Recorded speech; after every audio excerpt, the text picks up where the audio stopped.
नमस्ते। आज हम एक कहानी की परतों को खोलेंगे जो हमें मिली है अविनाश मिश्रा वत्स जी की किताब वत्स की डायरी से। हम्म। और ये कहानी है आरती की, एक ऐसी लड़की की जिसका सफर बदलते वक्त और बदलते रिश्तों के बीच से गुजरता है। बिल्कुल। इस कहानी के जरिए हम ये समझने की कोशिश करेंगे कि सपने, जिम्मेदारियां और वो हालात ये सब मिलकर किसी की जिंदगी को कैसे शेप देते हैं। हाँ, और ये बहुत रिलेटेबल कहानी है। तो चलिए इस कहानी के सफर पर निकलते हैं। कहानी शुरू होती है बागपत जिले के एक छोटे से कस्बे से। आरती 5 बहनों और एक भाई के बीच तीसरे नंबर पर, अपने माँ पापा की लाडली। एक बिल्कुल आम परिवार की कहानी लगती है शुरुआत में। हाँ बिल्कुल। तो 15 फरवरी 2016 आरती की शादी बहुत धूमधाम से पास के गांव के सुनो नाम के लड़के से होती है। शुरुआत तो सपनों और उम्मीदों से भरी थी, जैसा कि अक्सर होता है। लेकिन कुछ ही महीनों में ससुराल में हालात बदलने लगते हैं। आरती पढ़ी लिखी थी, वो नौकरी करना चाहती थी, अच्छा। और यहीं से टकराव शुरू होता है। उसकी सास और ननद को ये बात बिल्कुल पसंद नहीं आती। और यहाँ दिलचस्प बात यह है कि समस्या की जड़ कोई बड़ी लड़ाई नहीं, बल्कि एक विचार है। विचार? हाँ, एक पढ़ी लिखी महिला की अपनी पहचान बनाने की इच्छा। ये उस सामाजिक तनाव को दिखाता है जहाँ परंपरा और व्यक्तिगत आकांक्षाएं वो आमने सामने होती हैं। सही बात है। तो घर के रोज रोज के झगड़ों से परेशान होकर अगस्त 2017 में सोनू आरती को लेकर तमिलनाडु चला जाता है। ओहो, मतलब घर से काफी दूर। हाँ, बहुत दूर। वहां उनका कपड़ों का एक अच्छा बिजनेस था। तो एक नया शहर, नई जगह और कुछ समय के लिए सुकून, जिंदगी फिर से मुस्कुराने लगती है। तो ये सिर्फ एक शहर बदलना नहीं था, ये उस माहौल से एक तरह का एक अस्थायी पलायन था जो आरती की आकांक्षाओं को रोक रहा था। लेकिन ये दिखाता है कि कभी-कभी निजी जिंदगी की शांति बाहरी कारकों पर कितनी निर्भर करती है। और फिर वो बाहरी कारक सामने आता है, मार्च 2020, कोरोना लॉकडाउन। हाँ, जिसने सबकी जिंदगी बदल दी। सब कुछ बंद, काम ठप, और उन्हें मजबूरी में गांव वापस लौटना पड़ता है। बिजनेस पहले जैसा नहीं चल पाता। मतलब जहां से भागे थे वापस वहीं आ गए। और इस बार हालात और भी मुश्किल थे। बिल्कुल। पर यहाँ आरती की हिम्मत दिखाई देती है, वो हार नहीं मानती। जनवरी 2021 में वो गांव के पास एक छोटे से ऑफिस में नौकरी शुरू कर देती है। अच्छा। और यही उसकी मुलाकात अवी से होती है। दोनों पहले सहकर्मी और फिर अच्छे दोस्त बन जाते हैं।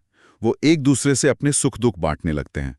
आरती अपनी उलझनें बताती और अवी चुपचाप सुनता।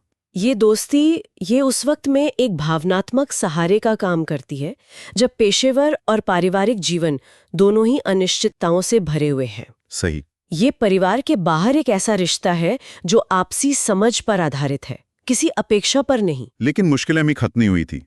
सितंबर 2021 में अवी की नौकरी चली जाती है। ओहो। और कुछ समय बाद आरती भी वो ऑफिस छोड़ देती है। तो वो जो एक सपोर्ट सिस्टम बना था वो भी खत्म हो गया। हाँ, पर किस्मत फिर करवट लेती है।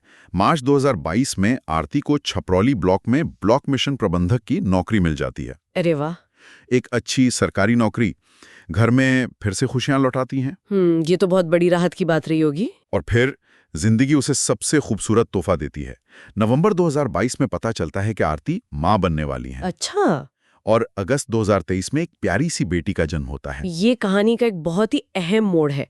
अब आरती की जिंदगी में एक और पहचान जुड़ जाती है, माँ की। बिल्कुल। अब चुनौती सिर्फ नौकरी और घर संभालने की नहीं, बल्कि इन सब के साथ मातृत्व की जिम्मेदारियों को निभाने की है। और उसका संघर्ष इस बात से जाहिर होता है कि उसे कभी-कभी अपनी बच्ची को गोद में लेकर ऑफिस भी जाना पड़ता था। सोचकर ही मुश्किल लगता है। वक्त की कमी अब उसकी जिंदगी की सबसे बड़ी सच्चाई बन गई थी। और इसी बीच उसके दोस्त कहते हैं, तुम बदल गई हो। ये एक आम शिकायत है जो कई लोग ऐसी स्थिति में सुनते हैं। हाँ, और बहुत छुपती है। लेकिन कहानी यहाँ एक गहरा सवाल उठाती है। क्या आरती सच में बदल गई थी या उसकी प्राथमिकताएं बदल गई थी?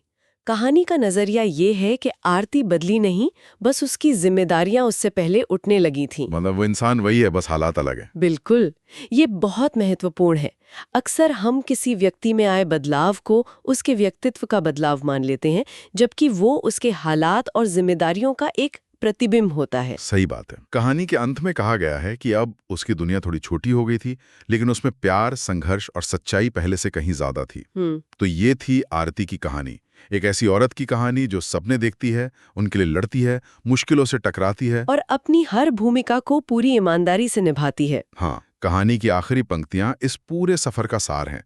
क्योंकि कुछ औरतें खुद के सपने छोड़कर नहीं, उन्हें जीते हुए परिवार संभालती हैं, और आरती उन्हीं औरतों में से एक थी। ये कहानी हमें अपने आसपास देखने के लिए एक नया नजरिया देती है। कैसे? ये सोचने पर मजबूर करती है कि हम उन लोगों, खासकर महिलाओं के जीवन को कितनी गहराई से समझते हैं जो चुपचाप कई मोर्चों पर एक साथ लड़ रही होती हैं। उनकी दुनिया शायद बाहर से छोटी दिखे, लेकिन उसकी गहराई बहुत ज्यादा होती है। सही। तो ये एक सवाल है जिस पर सोचना जरूरी है। क्या हम अपने आसपास की आरती के संघर्ष को सच में देख पा रहे हैं, या हम भी बस दूर से देखकर कह देते हैं तुम बहुत बदल गई